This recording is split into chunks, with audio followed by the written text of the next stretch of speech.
Hi friends, it's Sarah from Ruffles and Rainboots.com. We are going to get a free file to make this acrylic phone stand with this premium SVG.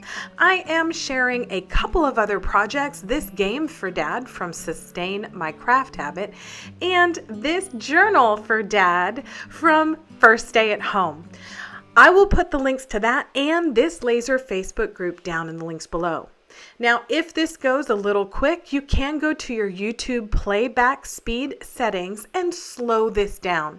I am somebody who does not add a lot of fluff to my videos. I want to help and not take up your time, so just know that's an option.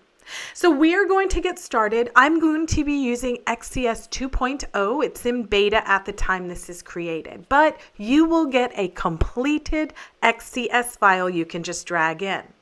I am going to show you that in the original file you have 3 different phone stands depending on the material you're using. 3mm, 5mm, and 6mm. You can turn off what you don't need. We're just going to need one of those based on the thickness of your material. I'm using 5.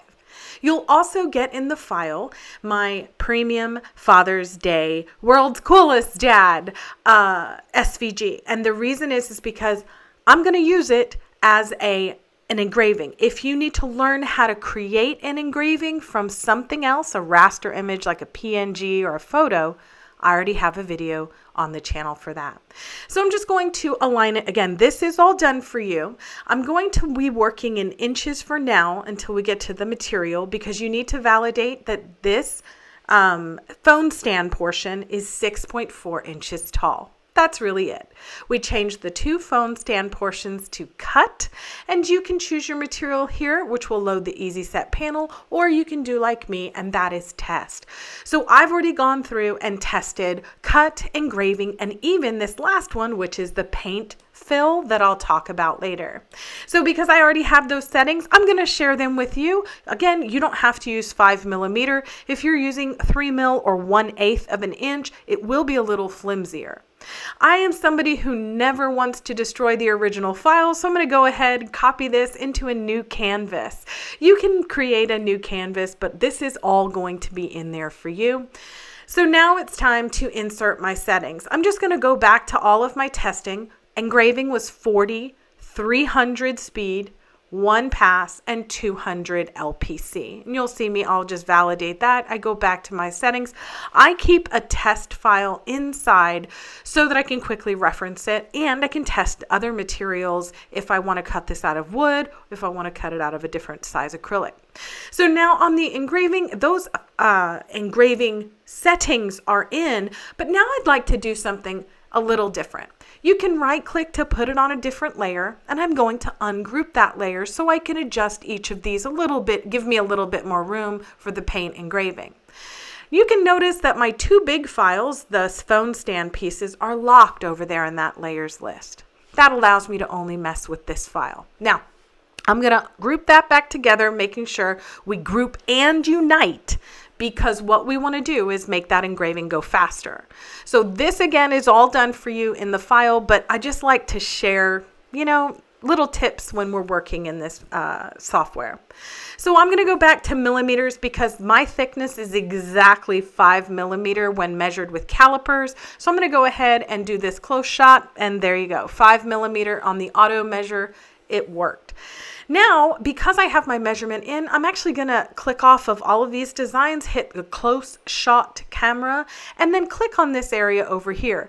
Now, I'm going to leave the masking on, which I'll talk about in just a second. And you can see I'm just positioning it so that my base piece here and the 2 pieces for my back piece are going to be aligned right where I want them. And now technically, we've already inserted our cut settings at 93 and 1. You can see them here. And those are for the 2 back pieces. We can right click to remove the delete or remove the close view, and then we can just hit process. Don't look at all my trash over here, sorry. But in the new XCS version, you will see the laser module trajectory, the estimated time, and when you hit start and send the file, the remaining time. So I don't care about the trajectory. I know it'll work. We're going to hit start. We're going to get this message. Because I'm going 90 and 3 speed on my cut, it's going to, hey, hey, here's a little warning. Now I've already tested this, so I'm going to hit OK. And once I do, I'm going to hit start on the machine, and you can see the estimated time remaining. So I'm going to talk about masking versus dish soap. You can see I left this masking on. This paper is going to keep all of this big, deep engraving dust off of our acrylic. And why that matters is because this will cool on our acrylic and it will look cloudy and gross. So you can also add some dish soap to unmasked acrylic, let it dry, and it will work. I will share a video very soon on the channel with that method. I use it a lot as well, just not on this one. Okay, so when your machine is done, you get the little notice that says, hey, I'm done. You're going to go and just save your file because you've already put in all your settings, and might as well save it in case you want to make it again. This is straight out of the machine. I do no funky edits or anything. I don't want to touch that. The cuts are straight through because I already did my testing. But what I'm going to do is add a little masking tape to this, because on the MSDS for polymethyl methacrylate, which is cast acrylic, we can get some irritation from dust. So I just want to make sure that dust doesn't go on my machine or in my lungs. So I'm just going to rip this off and throw it away.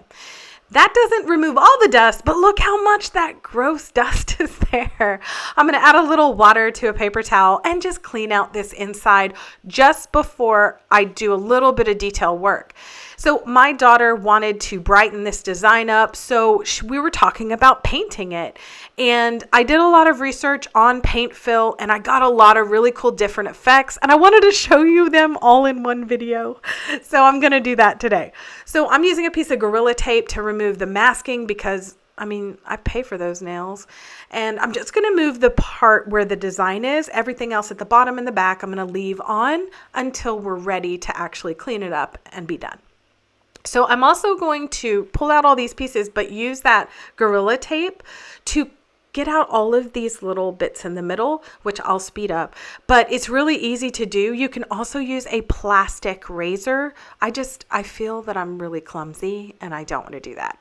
Okay, so now we're ready to actually clean the inside of this. So I'm going to dip a swab in water. These are foam swabs I use to clean my P2, but you can use a Q-tip or anything small to get in there. We want all of the dust removed so our paint pen will work and stay. So this is a Posca paint pen. It is acrylic paint. I've been told, I haven't tested, that you can use a chalk paint marker as well, or you can use paint on a brush. As long as it's not oil paint, it will work.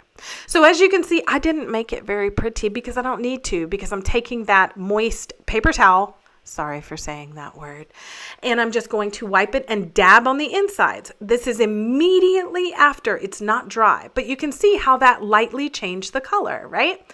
Because the gray is what we have.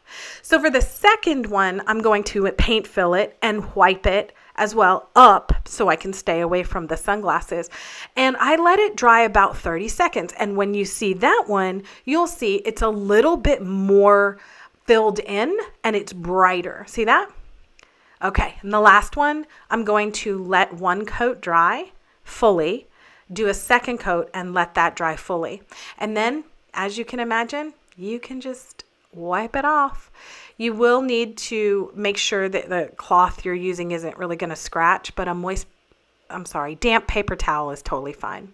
So I'm just going to remove the masking on this piece over here because I can, and this one over here. Again, it's still on the back because I'm resting this on the table and we don't want to scratch anything.